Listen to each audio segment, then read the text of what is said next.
Do you need a mentor? I used to wonder that question about myself because here was the view I had of a mentor.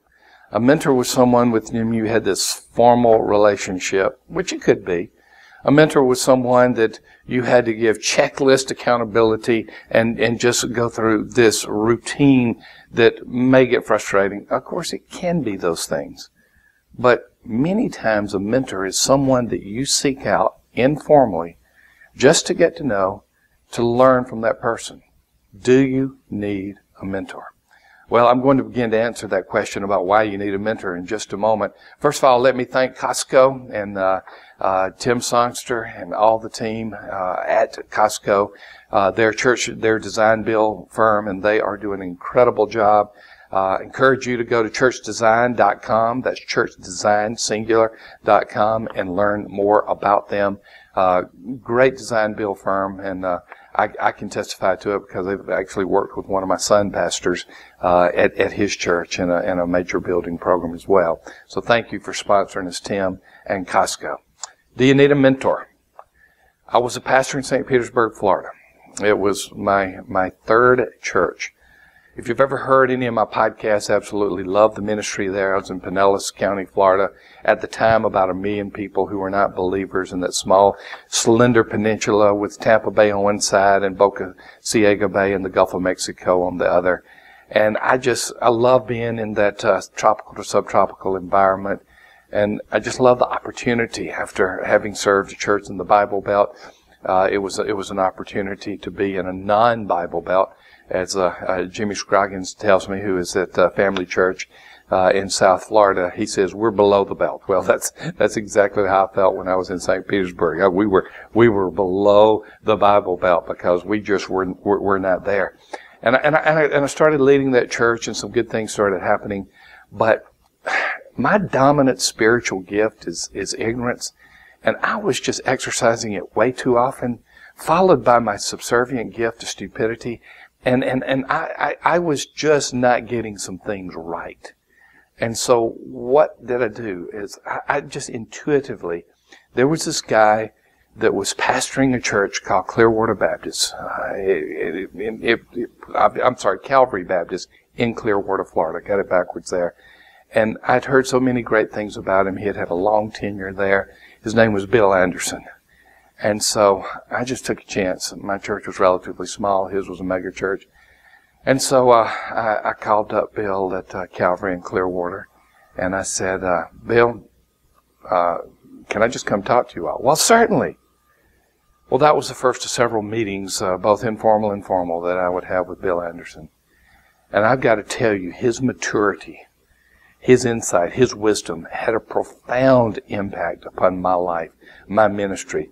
And many of the decisions of leadership I made at that point that I continue to carry forward, even in my leadership at Lifeway in these later years, were shaped, molded, and influenced by Bill Anderson, who was then the pastor of Calvary Baptist in Clearwater, Florida. I saw the importance of mentoring. I didn't even know that was what I was doing. All I knew is that I could not do this on my own.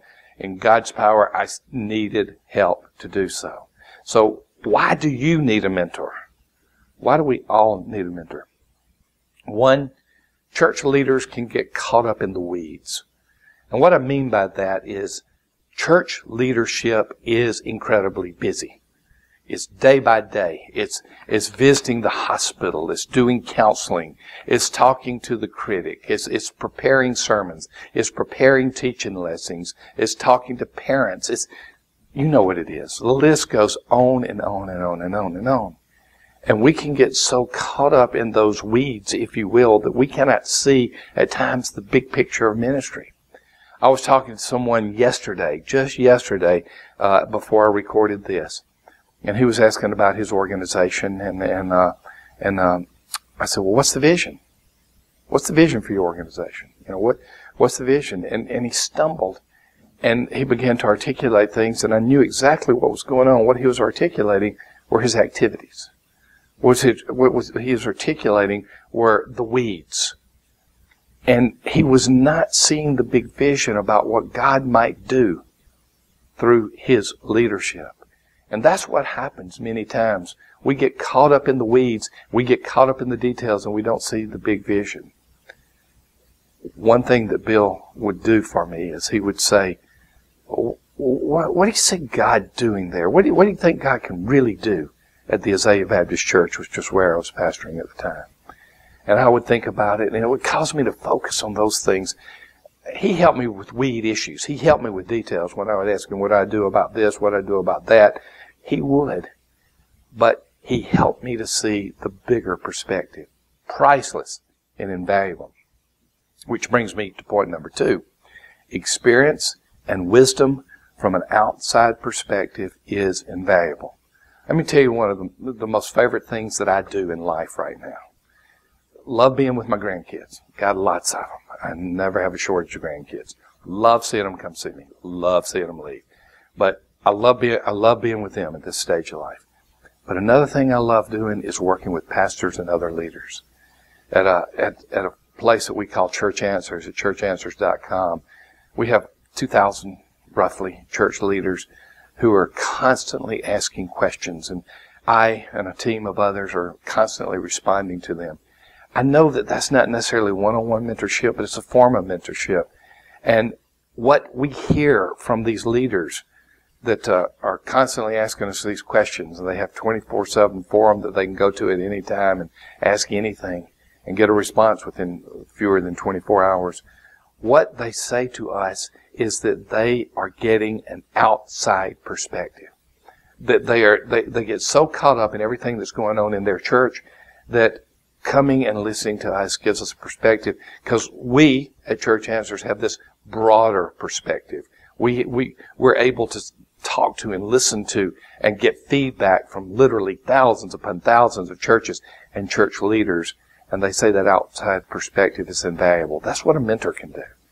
A mentor can pull you away from the internal tensions of the moment and let you see from a good outside perspective. When you get a mentor, thirdly, it helps you to practice humility. You know what you're saying? You're saying you can't go it on your own. You're saying, I really do need some help. You're saying, I'm really not smart enough to carry this on by myself.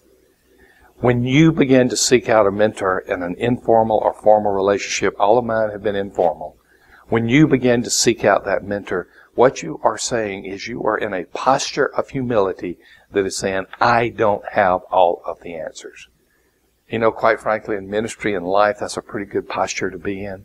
Because once we think we have all the answers, that means that we become our own gods and we don't look beyond ourselves.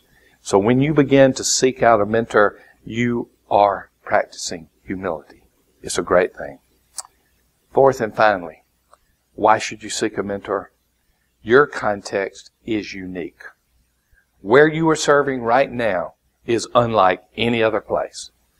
That's an advantage because you get to understand the culture of where you are better than anyone else. But it's also a disadvantage because it can be that unique culture becomes the lens through which you see everything. And when you get a mentor, it's very much like the outside perspective, but it's also even more than that. It is an outside context.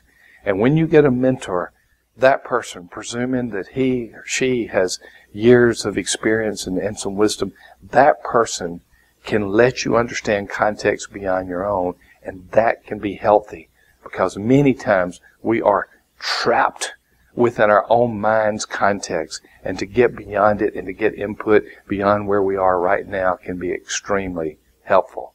I remember I sought wisdom from an outside mentor in a very specific situation when I was a pastor in Birmingham, all the way back in 1993.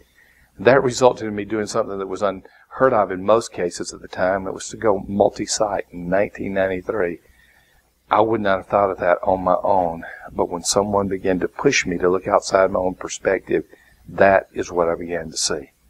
I hope this helps, but even more than helping, I hope it pushes you toward finding a mentor. We all need them. None of us have all knowledge. So thank you again for being here at the Rayner Report. Once again, thank you, Costco, for all that you do for churches and as a design build firm. You have done an incredible job. Thank you, Tim Songster. And go to Costco at churchdesign.com. That's churchdesign.com. And thank you for being here for the Rainer Report.